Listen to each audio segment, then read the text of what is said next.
Hello everyone. आज start करते हैं हम लोग वेव ऑप्टिक्स। वेव ऑप्टिक्स क्या होता है? Study of wave nature of light. Light का जो वेव नेचर है उसकी स्टडी को हम लोग बोलते हैं वेव ऑप्टिक्स। और लाइट का आप जानते हैं ड्यूअल नेचर होता है। लाइट का ड्यूअल नेचर है। ड्यूअल का मतलब ये होता है कि उसके अंदर वेव नेचर भी होता है, उसके अंदर पार्टिकल नेचर भी होता है, दोनों नेचर होते हैं। क्लियर हो रहा है? उसके अंदर दोनों नेचर है, वेव नेचर भी होता है और पार्टिकल नेचर। तो ये जो टॉपिक हमारा है इसमें हम लोग वेव नेचर के बारे में पढ़ेंगे। हम लोग वेव नेचर को स्टडी करेंगे। क्लियर हो रहा है कि नहीं? तो आइए देखते हैं, स्टार्ट करते हैं। Huygens wave theory. तो वेव थ्योरी की शुरुआत हमको पता चल गया कहां से हुई? हाइगन्स से हुई। ठीक, इसके पहले क्या था? कॉर्पसल थ्योरी, उससे हमको कोई लेना देना है नहीं। ठीक, अब आइए वेव थ्योरी में इन्होंने कौन कौन से इंपॉर्टेंट मेजर पॉइंट्स बताए और वो कैसे हमारे लिए इंपॉर्टेंट है, आइए देखते हैं। सबसे पहला पॉइंट उन्होंने बताया, every point on the luminous source of light is the centre of disturbance and gives out waves in all directions. ये करता क्या है? वेव्स देता है ऑल डायरेक्शंस। क्लियर? जो ल्यूमिनस सोर्स होता है उसके अंदर जितने पार्टिकल होते हैं वो वाइब्रेशंस डेवलप करते हैं और उस वाइब्रेशन के बाद ईथर के पार्टिकल, ये बड़ी इंपॉर्टेंट बात है, these waves set ether particles into vibrations. ये जो वेव होती हैं वो ईथर के पार्टिकल, इन्होंने एक मीडियम सपोज किया ईथर, और उन्होंने कहा कि जो लाइट के जो वाइब्रेशंस हैं, वेव्स हैं, वो ईथर पार्टिकल को वाइब्रेट कराती हैं और वो ईथर पार्टिकल क्या करते हैं? वेव को आगे प्रोपिगेट कराते हैं। हालांकि आगे चल करके लोगों ने इसको सही मान लिया कि ऐसा भी होता है कि कोई मीडियम है, स्पेस में ईथर है। इस पर एक दो नॉवेल भी लिखे गए, एक मूवी भी हॉलीवुड में बनी है, लेकिन ये था नहीं, ये हाइपोथेटिकल था। ये प्रैक्टिकली एग्जिस्ट करता है, इस बात का कोई और प्रैक्टिकली हमको चीज़ मिली नहीं। तो ये पहला जो पॉइंट उनका था, इंपॉर्टेंट इस बात पर है कि इन्होंने पहली बार वेव थ्योरी बोली और इन्होंने बोला उस वेव से, वेव जो आपके निकल के आ रही है वो ईथर के पार्टिकल को वाइब्रेट करती है। तो यहाँ तक एक बात आई कि वेव की बात आ गई। अब आइए सेकेंड पॉइंट। सेकेंड पॉइंट क्या कहता है? The continuous locus of all ether particles vibrating in the same phase is called wave front. लेकिन ये जो दूसरी चीज है ये बड़ी इंपॉर्टेंट है।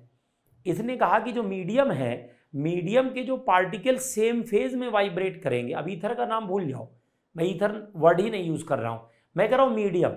अगर कोई मीडियम है जिसमें कि वेव जा रही है इलेक्ट्रोमैग्नेटिक, तो उसमें जितने पार्टिकल सेम फेज पर वाइब्रेट करेंगे उनको मिलाकर के जो प्लेन बनता है उसको वेव फ्रंट कहा जाता है।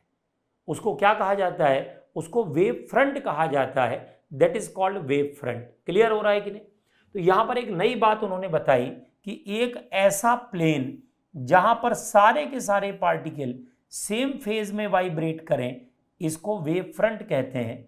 ये P1, ये P2, ये P3, ये P4, ये सारे के सारे पार्टिकल जो हैं ये सारे के सारे सेम फेज में है। P1, P2 and so on are in same phase, are in same phase. ये सारे के सारे पार्टिकल सेम फेज में है। क्लियर हुआ? They all the particles are in same phase. इतना समझ में आ गया आपको कि नहीं आ गया? ठीक, तो अब मेन बात ये पता चली कि इन्होंने वेव फ्रंट का कॉन्सेप्ट दिया और उस वेव फ्रंट की कुछ प्रॉपर्टीज हैं जिनसे हम लाइट के वेव नेचर को और एक्सप्लेन कर सकते हैं। तो आइए देखते हैं कौन कौन सी और प्रॉपर्टीज वेव फ्रंट की हैं। ये तो समझ में आ गया कि वेव फ्रंट का मीनिंग होता है कि जितने पार्टिकल उसके ऊपर होंगे सारे सेम फेज में होंगे। अब वो ईथर है, कोई और है, वो नाम पे मत जाइए, ठीक है ना? तो ईथर का जो कॉन्सेप्ट सही है कि गलत है, इस पे हम लोग डिस्कशन नहीं करेंगे। हम लोग डिस्कशन करेंगे कि आखिर जो वेव फ्रंट का कॉन्सेप्ट है वो हमारे कैसे काम आएगा। आइए देखा जाए। Next point, for a point source of light the wave front is spherical in shape with source lying at centre. अब ये बता रहे हैं वेव फ्रंट की शेप। वेव फ्रंट की शेप इन्होंने बताई पॉइंट सोर्स के लिए। इन्होंने कहा जैसे ये पॉइंट सोर्स है तो इसके चारों तरफ जो आपका वेव फ्रंट बनेगा वो स्फेरिकल बनेगा। क्लियर है कि नहीं? स्फेरिकल बनेगा।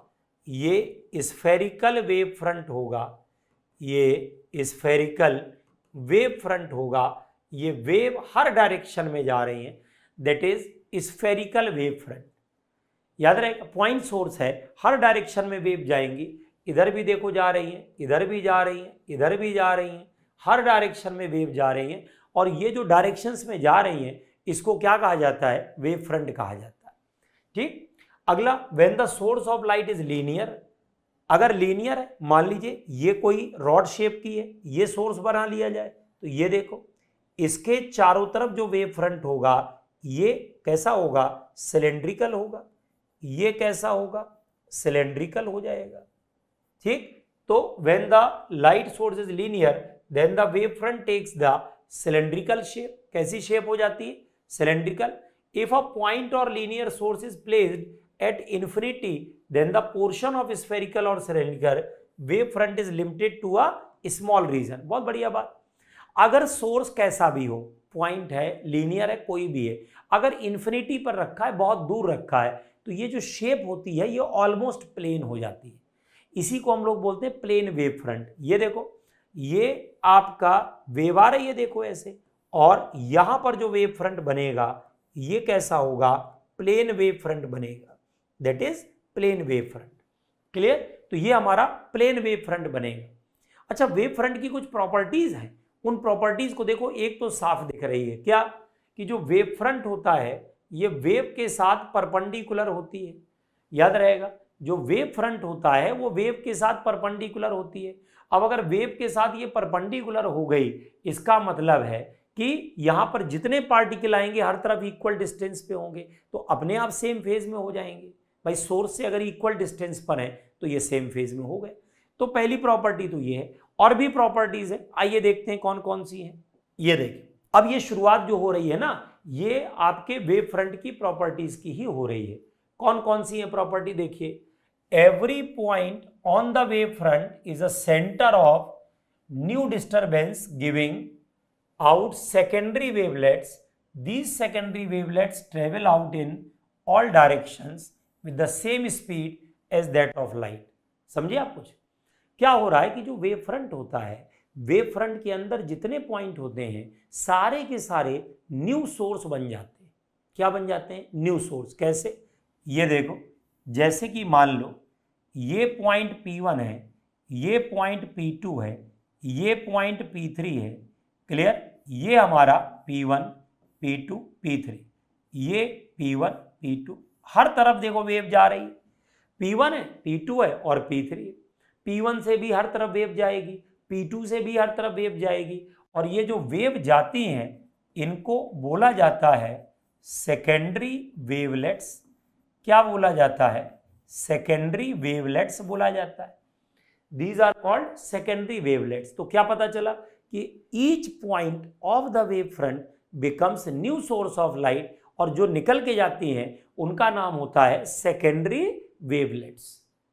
और ये जो सेकेंडरी वेवलेट होती है इनकी स्पीड भी वही होती है जो लाइट की। ऐसा नहीं कि कुछ और नया है, नहीं, इनकी स्पीड भी वही होती है जो लाइट की स्पीड है। They travel in all directions with the same speed as that of light. अगला point, the envelope of these wavelets in forward direction gives the position of new wave front. This is very very important. अब नया wave front कैसे बनेगा, एक तो चलो ठीक, ये प्लेन हो गया, यहां वेव फ्रंट है, अगला कैसे बनेगा उसका भी इन्होंने तरीका बताया। क्या तरीका बताया इन्होंने, इन्होंने कहा कि ये जो आपने सेकेंडरी वेवलेट्स बनाई हैं इनको कवर कर दो। कवर कर दिया, एनवेलप बनाया, एक एनवेलप ये बनाया, एक एनवेलप ये बनाया, एक एनवेलप इसके चारों तरफ बनाया, और सारे एनवेलप को टच करती हुई नए जो प्लेन का कंस्ट्रक्शन करोगे ये जो है सेकेंडरी वेव फ्रंट कहलाता है।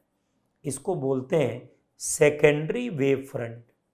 आ रहा समझ में, क्या किया हम लोगों ने, एनवेलप, एनवेलप मतलब कवर, कवर किया इन पॉइंट्स को जो कि ये इसके ऊपर बने थे, और ये जो कवर किए इनको टच करता हुआ एक नया प्लेन बना दिया, ये secondary wave front.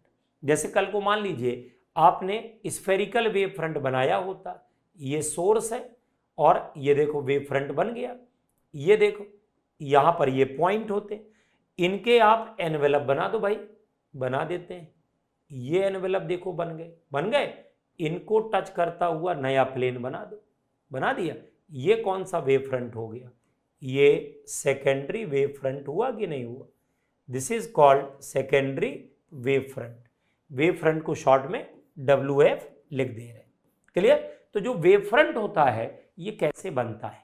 Wave front बनता है सेकेंडरी वाला प्राइमरी को कवर करके। हम प्राइमरी को कवर करते जाएंगे और सेकेंडरी वाला जो वेव फ्रंट है वो बनता चला जाएगा। तो इतना समझ में आ गया कि नहीं आ गया? वेव फ्रंट का फॉर्मेशन कैसे होता है ये क्लियर हुआ अपने को कि नहीं हुआ? बिल्कुल इजीली क्लियर हो गया। ठीक है। अच्छा, वेव फ्रंट जो होता है उसके हर पॉइंट से सेकेंडरी वेवलेट्स निकलती है। अब मतलब की बात सुनिए, हाइगन की थ्योरी सही है कि गलत है ये सब छोड़ दीजिए, लेकिन ये जो 2 पॉइंट मैं आपको बता रहा हूं ये दोनों ये एकदम सही है। और इनको क्या कहते हैं पता बच्चा? इनको कहते हैं हाइगन्स प्रिंसिपल।